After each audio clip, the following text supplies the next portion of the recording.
تعالوا بقى نعمل شكشوكة البيض الجميلة المصرية.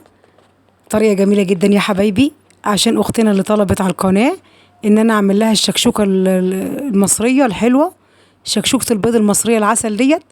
فبناء على طلبها أنا قلت بقى إيه، أنا كنت نزلتها قبل كده بس أنا ما بحبش أرفض لحد طلب، وأقول بقى إيه نعمل الوصفة الجميلة دي.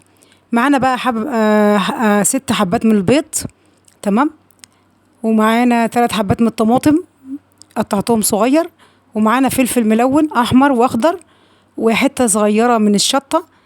بسم الله والصلاه والسلام على سيدنا رسول الله، اللهم صل وسلم وبارك على سيدنا محمد وعلى اله وصحبه اجمعين.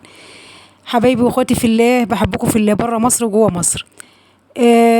الشكشوكه المصريه جميله جدا يا حبايبي، شكشوكه البيض العسل ديت. بناء على طلباتكم انا ما اقدرش ارفض لكم طلب، قلت بقى اعمل لهم الشكشوكه الجميله ديت، وطريقه جميله جدا. تمام، حله على النار حوالي 3 4 معالق من الزيت، تمام، انضفهم في قلب الحله، تمام. والبصله معانا، بصله 3 بصلات صغيرين كده قطعتهم مكعبات صغيره.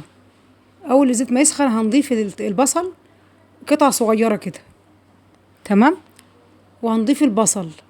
ما تنسوش يا حبايب قلبي، لو عجبكم الفيديو اعملوا اشتراك بالقناه حبايبي واخواتي في الله، ودوسوا على كلمة الكل، اختاروا كلمة الكل عشان اي وصفة من وصفاتي توصل لكم. مطبخي مطبخ انا عبده، وصفحتي على الفيسبوك مطبخ انا عبده. تنوروني يا حبايبي بره مصر وجوه مصر، واكتبوا لي في الكومنتات انتوا بتتابعوني من انهي بلد. حطينا البصلة كده في شوية زيت صغيرين كده على النار، يا دوبك البصلة تحمر تصفر كده معانا. جربوا الوصفة بتاعت الشكشوكة المصرية الجميلة ديت، هتعجبكم قوي. تنفع لوجبة عشاء، وجبة فطار، جميلة جدا ومغذية وجميلة، والخضار اللي فيها كافي كده.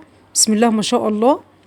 أول البصلة ما تدينا اللون الأصفر الجميل كده زي بصلة الكشري كده بالظبط، هنضيف الطماطم، تمام. حبايبي لو وصلتوا لحد هنا حط لايك للفيديو عسل، عشان اللايك بيرفع الفيديو. حبايبي واخواتي في الله، شكرا لكم ولدعمكم لينا للقناة، شكرا لكم يا حبايبي. ما تنسوش اللايك عشان اللايك بيرفع الفيديو يا حبيب قلبي. اللايك، حطوا اللايك للفيديو عشان بيرفع الفيديو. حمر بصلة كده بقى، انه نعمل ايه بقى، تنفع للفطار تنفع للعشاء، جميلة جدا، تنفع للغدا كمان والله جميلة جدا. جربوها مش هتبطلوا تعملوها، الوصفة دي ممتازة وهتعجبكم جدا يا حبايبي. كل متابعيني وحبايبي منوريني بره مصر وجوه مصر، تسلمولي يا رب. اول البصلة ما تاخد اللون معانا يا دوبك تصفر كده، بس هنحط الطماطم. الطماطم انا حاطة 3 حبات طماطم كده قطعتهم مكعبات، والفلفل قطعته حتت صغيرة، فلفل ملون على اخضر، وحبة شطة، والبصلة 3 بصلات. البيض حسب الكمية، حسب عدد افراد الاسرة هنعمل البيض.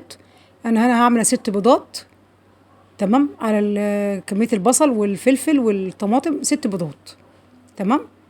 وهنحط بقى الطماطم كده على البصلة بعد ما اصفرت، تمام كده زي ما انتم شايفينه، بسم الله ما شاء الله. ونحط حوالي ربع كوباية من المية، عشان احنا هنسيب الطماطم دي تدبل شوية وتتسبك شوية في البصلة، حاجة بسيطة كده، تمام.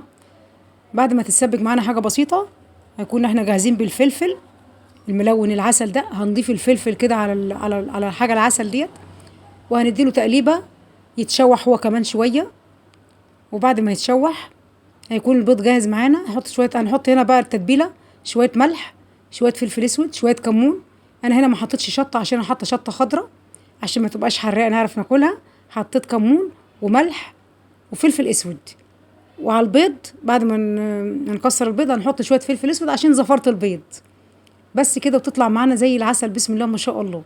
احنا هنا بنسيبها تتسبك شوية، وبعد ما تتسبك هنضيف عليها البيض ونسيبها تاخد غلوتين بالبيض لحد البيض ما يستوي. حاجة ما باخدش سوا، يعني كأنك بتقلي بيضة، بس ده شكشوكة يا حبايبي. بس بسم الله ما شاء الله طعم وريحة، بسم الله ما شاء الله. اهو يا حبيب قلبي زي ما انتم شايفين انا بقلب فيها لحد بس ما تدبل الطماطم كله ويتبل مع بعضه كده وياخد الطعم كده، تسبيكه كده حلوه. اكون مجهزه البيض، اضيف عليه شويه فلفل اسود زي ما قلت لكم، واحطه عليه. انا البيض اهو يا حبيب قلبي، شويه فلفل اسود صغيرين كده وهنضربه عشان زفرت البيض بس كده. وهنضرب البيض بعد كده هنحطه على الخلطه العسل ديت. اهو يا حبيب قلبي بصوا، بعد ما نضربه ضربه جامده كده نخلي الصفار يختلط مع البياض، هنضيفه على العسل، على الحاجه العسل دي. ابص بسم الله ما شاء الله يطلع معانا زي العسل. فضلا وليس امرا تحطوا اللايك للفيديو عشان اللايك بيرفع الفيديو يا حبايبي. لو وصلتوا لحد هنا صلوا على النبي واذكروا الله. اهو احنا حطينا البيض على الصلصه اللي احنا بعد كده نغرف احلى طبق شكشوكه مصريه. اقول لكم ايه بتتكلم مصري؟ بسم الله ما شاء الله ريحه وطعم ما اقولكوش. بسم الله ما شاء الله اهي حاجه كده. بصوا من الاخر كده يا حبايبي، ما تنسوش الدعم بقى واللايك والاشتراك بالقناه، تفعيل الجرس عشان كل وصفه من وصفاتي توصل لكم. دمتم في رعايه الله.